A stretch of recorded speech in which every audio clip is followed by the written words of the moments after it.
Hello friends, this is Gautam Pandey coming up with the next round of new simplified. तो आज के video में हम बात करेंगे ग्लोबल हंगर इंडेक्स 2022 के बारे में। तो फर्स्ट ऑफ ऑल जरा देखते हैं आखिर ये ग्लोबल हंगर इंडेक्स न्यूज़ में क्यों है। देखिए, रिसेंटली ग्लोबल हंगर इंडेक्स 2022 को रिलीज़ कर दिया गया है, तो हमारे लिए इंपॉर्टेंट ये हो जाता है इससे रिलेटेड सारी बातों को समझना। तो इस वीडियो में हम समझेंगे ग्लोबल हंगर इंडेक्स आखिर होता क्या है, आखिर इसे कैसे प्रिपेयर किया जाता है, आखिर इसे प्रिपेयर ही कौन करता है, या फिर वर्ल्ड वाइड जो भी की फाइंडिंग्स वगैरह उन्हें डिस्कस करेंगे, और साथ ही साथ इंडिया से रिलेटेड क्या की फाइंडिंग्स बताई गई है उसे डिस्कस करेंगे, और इंडियन गवर्नमेंट ने जो कंसर्न रेज किया है इससे रिलेटेड उसको भी डिस्कस करेंगे इस वीडियो में। तो चलिए शुरू करते हैं। सबसे पहले जरा हम ग्लोबल हंगर इंडेक्स के विषय में समझते हैं। देखिए, अगर ग्लोबल हंगर इंडेक्स की बात करें तो ये एक वर्ल्ड वाइड टूल है जो कॉम्प्रिहेंसिव तरीके से पूरे के पूरे वर्ल्ड वाइड जो हंगर है उसे मेजर करता है और ट्रैक करता है। ये ग्लोबली भी करता है, रीजनल बेस्ड भी करता है, और नेशनल लेवल पे भी जाकर जो हंगर है उसे एग्जामिन करता है और उससे रिलेटेड डाटा को वर्ल्ड वाइड ये डिक्लेयर करता है। तो अब बात आती है कि इसे प्रिपेयर कौन करता है। क्या IMF इसे प्रिपेयर करता है, या फिर वर्ल्ड बैंक करता है, या कुछ ऐसा जो इंटरनेशनल बॉडी है कोई ऐसा डिक्लेयर करती हैं इसे प्रिपेयर करती हैं? तो ऐसा बिल्कुल नहीं है। देखिए, ग्लोबल हंगर इंडेक्स को यूरोपियन दो NGO हैं जिनका नाम है कंसर्न वर्ल्ड लाइफ और दूसरे का नाम है वेल्ट हंगर लीफ। ये दो NGO हैं, ये पॉइंट हम याद रखेंगे। यही दोनों मिलकर इसे प्रिपेयर करती हैं, और वर्ल्ड वाइड बहुत सारे ऐसे जो इंटरनेशनल ऑर्गेनाइजेशन हैं उनके डाटा को यूज करती हैं, जैसे FAO वगैरह है, उनके डाटा को यूज करके ये ग्लोबल हंगर इंडेक्स को प्रिपेयर करती हैं। और ये प्रिपेयर कैसे होता है? देखिए, इसके प्रिपेयर करने के लिए बेसिकली 4 इंडिकेटर को यूज किया जाता है। ये कौन कौन से इंडिकेटर हैं जरा एक एक करके उनको समझते हैं। देखिए, इसमें क्या होता है, अंडर नरिशमेंट को 1/3 वेटेज दिया जाता है। उसके बाद चाइल्ड स्टंटिंग को मेजर किया जाता है, चाइल्ड वेस्टिंग को, या फिर चाइल्ड मोर्टेलिटी किसी नेशन में कैसी है उसे मेजर करके पूरी तरीके से ग्लोबल हंगर इंडेक्स को प्रिपेयर किया जाता है और स्कोर दिया जाता है। उसी पे बेस्ड होता है पूरा का पूरा ये ग्लोबल हंगर इंडेक्स। स्कोरिंग तो हो गई।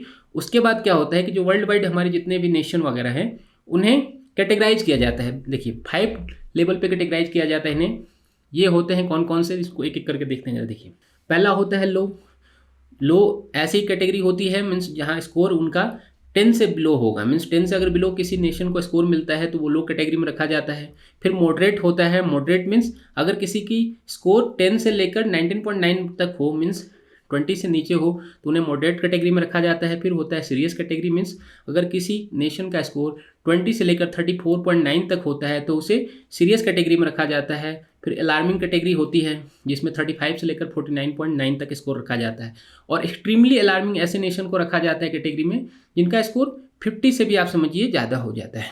तो ऐसी सिचुएशन में आप समझिए इसी बेस्ड होता है पूरा का पूरा वर्ल्ड वाइड डेटा प्रिपेयर किया जाता है, और हर एक नेशन को इसी के बेस्ड पर कैटेगराइज किया जाता है, स्कोर दिया जाता है। बट यहाँ पे समझने वाली बात क्या है, जैसे कि अगर आप इमेज में देखिए तो लो कैटेगरी में बहुत सारे नेशन को रखा गया है, मॉडरेट में भी रखा गया है, सीरियस कैटेगरी में हम देख रहे हैं इंडिया को भी रखा गया है, अलार्मिंग कैटेगरी में भी है।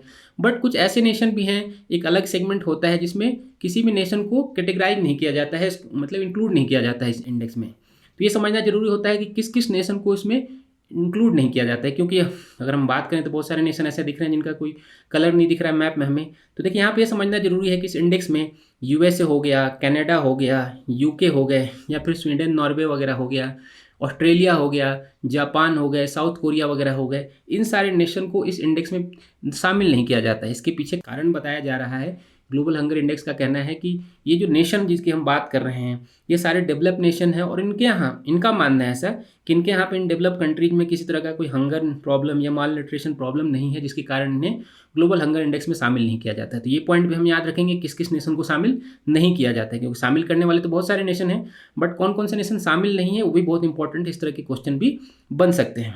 अब बात आती है कि क्या क्या की फाइंडिंग्स बताए गए हैं। देखिए, जैसा कि ऑलरेडी हमने डिस्कस किया, स्कोरिंग की जाती है।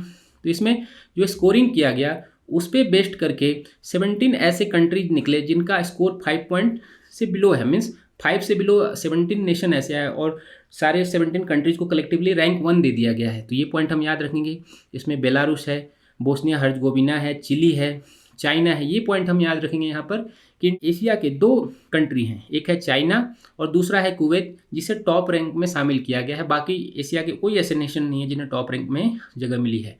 तो आगे देख लेते हैं इसमें कौन कौन से हैं। क्रोशिया है, इस्टोनिया है, हंगरी है, लाटविया है, लिथुआनिया है, मोंटेनिग्रो है, नॉर्थ मैसेडोनिया है, रोमानिया है, सर्बिया है, स्लोवाकिया है, टर्की है, उरुग्वे है। मीन्स इन नेशन को रैंक 1 कलेक्टिवली दिया गया है, उसके बाद ही किसी नेशन की रैंकिंग दी गई है। तो अब बात आती है, ये तो बात कर ली हमने ग्लोबली क्या क्या की फाइंडिंग्स बताए गए हैं, किसे कौन सी रैंकिंग दी गई है, बट इंडिया से रिलेटेड क्या की फाइंडिंग्स बताई गई है उसको एक एक करके समझते हैं। देखिए इंडिया से रिलेटेड सबसे इंपॉर्टेंट बात क्या है हम जैसे लोगों के लिए कि इस इंडेक्स में इंडिया को बहुत पीछे रैंकिंग दी गई है। मीन्स लास्ट ईयर की अगर हम बात करें तो लास्ट ईयर इंडिया की रैंकिंग 101 थी, बट इस साल की हम बात करें 2022 के डेटा की अगर हम बात कर रहे हैं तो इंडिया की रैंकिंग 107 है आउट ऑफ 121। तो ये बहुत ही चिंता वाली बात है।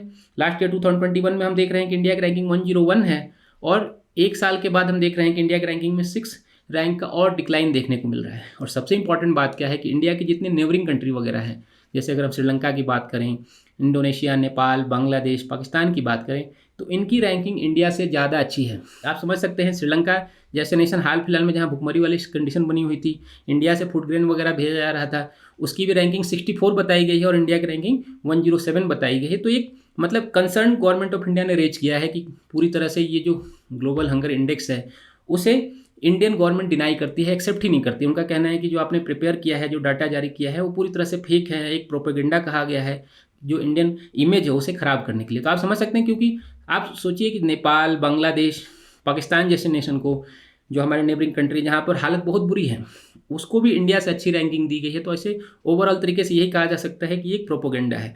तो अब जरा हम समझते हैं कि इससे रिलेटेड क्या क्या कंसर्न है। देखिए जैसा कि हमने डिस्कस किया, इंडियन गवर्नमेंट का कहना है कि पूरी तरह से हम इसे डिनाई कर रहे हैं। तो देखिए जो ministry of women and child development है, उनका कहना है कि ये जो रिपोर्ट जारी की गई है, इंडेक्स जारी की गई है, वो इंडियन गवर्नमेंट की इमेज ख़राब करने की एक कोशिश है। क्योंकि आप समझिए एक तरफ जहाँ पे जो हम 4 जो कैटेगरी की बात कर रहे थे कि अंडर नरिशमेंट, चाइल्ड स्टंटिंग या चाइल्ड वेस्टिंग या चाइल्ड मोर्टेलिटी वगैरह की, उससे रिलेटेड इंडियन गवर्नमेंट बहुत ज़्यादा काम कर रही है। खास करके अगर ministry of women child development की बहुत सारे अगर प्रोग्राम देखें आप, तो वो सारे काम चल रहे हैं। फूड सिक्योरिटी से रिलेटेड बहुत सारे काम हो रहे हैं। ऐसी सिचुएशन में अगर इंडिया को रैंकिंग इतनी पीछे दी जाती है, आप समझिए कि सिर्फ इंडिया से पीछे सिर्फ अफगानिस्तान है, मीन्स 109 रैंक पे है। तो आप समझिए कि अफगानिस्तान से कंपेयर किया जा रहा है इंडिया का, इसलिए भी इस पर इंडियन गवर्नमेंट ने कंसर्न रेज किया है। और कंसर्न रेज करने के पीछे गवर्नमेंट ऑफ इंडिया ने तर्क भी दिया, ऐसा नहीं कि बस रैंडमली बोल गए हैं। उनका कहना है कि देखिए जो ये ग्लोबल हंगर इंडेक्स प्रिपेयर किया गया है, इसके पीछे कहा गया है कि जो जितने भी अगर आप डाटा की बात करें तो ये पूरा का पूरा डाटा जो है चाइल्ड पॉपुलेशन पे बेस्ड है। मीन्स जैसा कि हमने बात की ना, चाइल्ड स्टंटिंग, चाइल्ड वेस्टिंग, इस पे पूरा का पूरा बेस्ड है। और ऐसी सिचुएशन में आप समझिए पूरे नेशन को सिर्फ कुछ चाइल्ड पे बेस्ड करके अगर आप डाटा कुछ प्रिपेयर करते हैं, पूरे नेशन को रिप्रेजेंट करने की बात करते हैं, तो ये पूरी तरह से सही नहीं है। और साथ ही साथ ये भी कहा गया है कि देखिए जो डाटा ये लोग प्रिपेयर करते हैं, जो ग्लोबल हंगर इंडेक्स है, जो डाटा लेते हैं, जैसा कि हमने ऑलरेडी बात किया कि फूड एंड एग्रीकल्चर ऑर्गेनाइजेशन जो FAO है, उसकी डाटा को यूज करते हैं ये। और ये FAO ऐसा सैम्पल सर्वे है इसका, कहा जाता है इसके विषय में कि ये किसी नेशन में जाते हैं और सिर्फ 3000 लोगों से कुछ 8 क्वेश्चन पूछ लेते हैं और उसी पे बेस्ड करके ये पूरा का पूरा अपने सर्वे कर लेते हैं, उसी पे बेस्ड पूरा अपना डाटा दे देते हैं। आप ऐसे डाटा को कैसे इंपॉर्टेंस दे जा सकते हो जो पूरे नेशन में सिर्फ 3000 लोगों की जाके कुछ क्वेश्चनर पूछते हैं और उस पर बेस्ड होकर पूरा का पूरा डाटा प्रिपेयर कर देते हैं। इससे रिलेटेड भी गवर्नमेंट ऑफ इंडिया ने ये कंसर्न रेज किया है कि इतने बड़े नेशन में आप समझिए जहाँ हमारी पॉपुलेशन इतनी ज़्यादा है, वहाँ पर सिर्फ आप 3000 लोगों से कुछ क्वेश्चनर पूछते हो और उस पर बेस्ड पूरा का पूरा डाटा बना देते हो, तो ये पूरी तरह से सही नहीं है, जस्टिस नहीं है। तो ओवरऑल तरीके से समझिए गवर्नमेंट ऑफ इंडिया का यही कहना है कि जो ये ग्लोबल हंगर इंडेक्स प्रिपेयर किया जा रहा है वो इंडियन गवर्नमेंट की जो आइडेंटिटी है, जो इमेज वगैरह है वर्ल्ड वाइड लेवल पे, उसे ख़राब करने की एक प्रोपेगेंडा है, एक कोशिश है, ताकि जो करंट गवर्नमेंट है उसे नीचा दिखाया जा सके और आने वाले दिनों में जो इलेक्शन होने वाले हैं वहाँ पर इनको नुकसान का सामना करना पड़े। तो ये तो बात होगी कंट्रोवर्सी से रिलेटेड, हम कंट्रोवर्सी में नहीं जाते हैं, बट ओवरऑल तरीके से अगर हम समझे तो ऐसा तो मानना बिल्कुल ही गलत होगा कि इंडिया की कंडीशन इतनी बुरी है कि इंडिया को कंपेयर किया जा रहा है अफगानिस्तान से, उसे पाकिस्तान से नीचे रखा जाता है, बांग्लादेश से नीचे रखा जा रहा है। तो ओवरऑल ये थोड़ा थोड़ा कहा जा सकता है कि ये पूरी तरह से एक कंट्रोवर्सी है या प्रोपेगेंडा है। बट इसके साथ ही साथ ये भी कहना जरूरी होगा कि अगर हम सिर्फ चाइल्ड की बात कर रहे हैं, जैसा गवर्नमेंट ऑफ इंडिया कह रही है, तो जो चाइल्ड है वो किसी ना किसी फैमिली को, किसी ना किसी नेशन को रिप्रेजेंट करते हैं। तो आप समझिए जहाँ अगर किसी चाइल्ड की स्थिति सही नहीं है, मीन्स उसे स्टंटिंग का सामना करना पड़ रहा है, मोर्टेलिटी का सामना करना पड़ रहा है, मीन्स वहाँ पे कुछ ना कुछ तो बात जरूर ही होगी। तो ओवरऑल तरीके से समझिए ये पूरा का पूरा डाटा है। तो होप आपको ग्लोबल हंगर इंडेक्स से रिलेटेड सारी बातें समझ में आई होंगी। Thanks for watching.